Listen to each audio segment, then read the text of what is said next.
Consegna ieri della menzione speciale Città di Agrigento alla Lady Chef Maremme Cis. Presenti l'arcivescovo di Agrigento Francesco Montenegro, lo chef stellato Pino Cuttai, al sindaco Lillo Firetto, l'intera giunta comunale. Ha tributato ufficialmente la menzione speciale alla chef di origine senegalese ma agrigentina d'adozione, quale modello di integrazione in una terra da sempre crocevia di culture e popoli, nonché di impegno sociale finalizzato all'integrazione e all'inserimento lavorativo di donne e ragazzi stranieri con fragilità.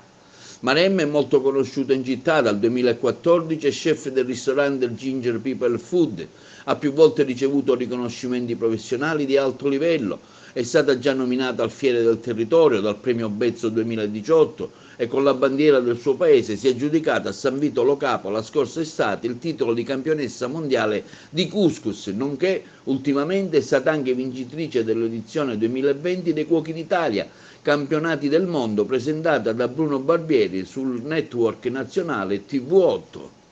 Cosa ne pensi di questo momento, diciamo, di gratificazione anche che il Comune vuole farti?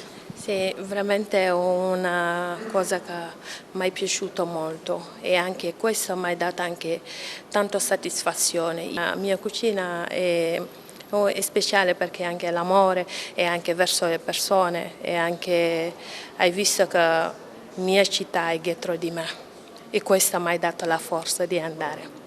Recentemente hai vinto un premio in una emittente televisiva nazionale. L'anno scorso hai vinto un premio a San Vito Lo Capo per il Couscous Fest. Ecco, qual è il segreto dei tuoi piatti che ti permette di arrivare a questi traguardi?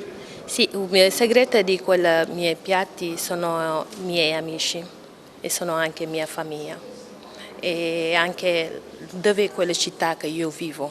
Loro sono mia forza perché loro hanno accettato prima la mia cucina.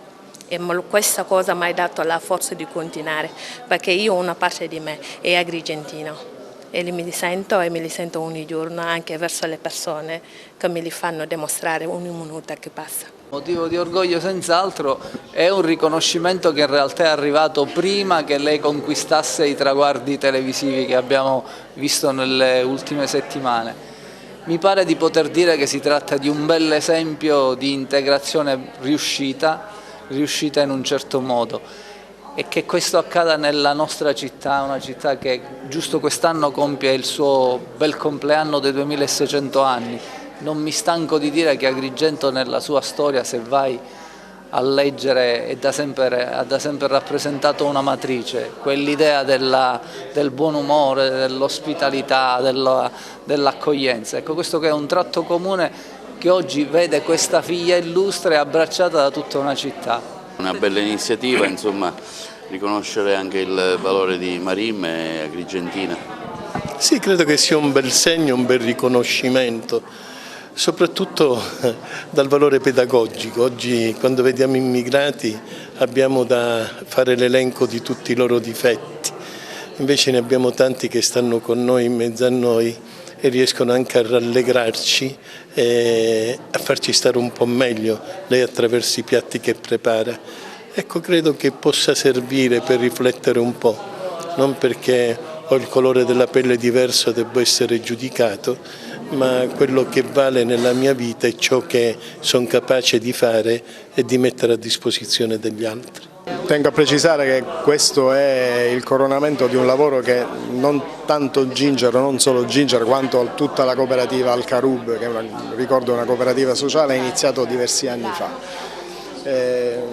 Abbiamo cercato e stiamo cercando di dare opportunità di inserimento lavorativo a persone che possono avere anche uno spazio lavorativo importante puntando sulla qualità. E stiamo cercando di costruire una comunità nuova, una comunità diversa, dove i nostri figli possano vivere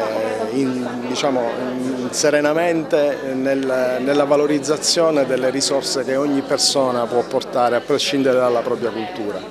E questo sicuramente è la prova o comunque un riconoscimento importante che il lavoro che stiamo facendo sta avendo i suoi frutti. Da parte di tutti coloro che fanno comunque un lavoro sul territorio, ovviamente il premio di oggi è proprio il simbolo del Mediterraneo, cioè l'unione dei popoli unito attraverso questo mare, ecco, dove il cibo unisce, il cibo comunque crea aggregazione, ma soprattutto dove il cuoco contemporaneo diventa ambasciatore di un territorio. Ecco, queste sono le cose che io e altri miei colleghi facciamo all'interno del nostro territorio, proprio del nostro lavoro.